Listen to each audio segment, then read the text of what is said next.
viena diena tai labai į naudą, nes pakeitėm ir pavarų dėžę visiškai naują, su visais naujais viduriais. Vairo kolonėlę vakar spėjom pakeisti, visus stabdžius perėjom, pilnai sutvarkėm, visą automobilį pilnai apžiūrėjom, dabar automobilis, kaip ir minėjau prieš tai, pilnai paruoštas lenktynėm, viskas sutvarkyta, išplautas, išvalytas.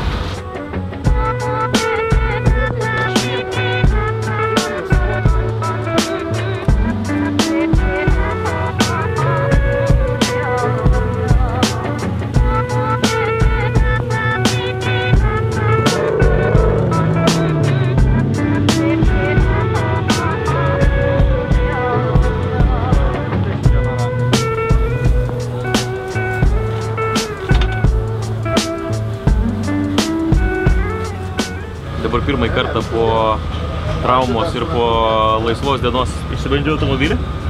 Tai gera naujiena yra ta, kad automobilis tikrai šviežias. Bėgiai jungiasi lengviau, vairas yra lengvesnis net negu buvo prieš tai.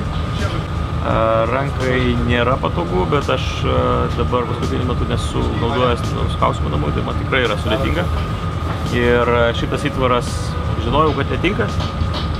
Bet visgi išvažiavom pasibandyti automobilį, tai dabar tikrai 100% aišku, kad jisai yra netinkantis, reikės kažkaip papildomai rištis ranką. Dabar bėgsiu pas medikus, tarsimės dar dėl papildomų leidžiančių nuskausminamųjų.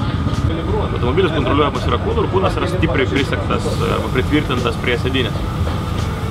Viena ranka laiko vairą dešinė arba jungia bėgius, kairė ranka padeda vairuoti, tu vairuoji dviem rankomis. Dabar kairė ranka aš negaliu suimti tvirtai vairo, ir kairė ranka, kai tu laikai vairą, tai yra lyg atskaitomybės taškas tau jungiant bėgius, kurioje tu esi pozicijoje. Ką aš pamačiau per šios testus, kad dabar, kai aš negaliu tvirtai suimti vairo ranką, mano nelabai tiksliai veikia dešinioji. Tai gali būti šiokių niuansų su bėgių jungimu, nes bėgių jungimas vyksta šiam automobilį be sankabos ir jisai turi būti labai tikslus, labai aiškus, dozuotas ir tikslus judesys. Tai vėlgi turėsiu pasikeisti įtvarą ir tada žiūrėti, kaip seksis toliau. Visa komanda, kaip ir tikiu, kad visi lietuviai visame pasaulyje puikiai prisimena sausio 13 dieną, kuomet mes visi drauge apgynėme Lietuvos nepriklausomybę. Ir šią progą tiesiog norėčiau pasakyti, kad prasta yra tauta, kuri neatsimena savo istorijos, taip kad prisiminkim, kas mums visiems yra labai svarbu. Ypatingai tai aktualu yra šių dienų kontekste.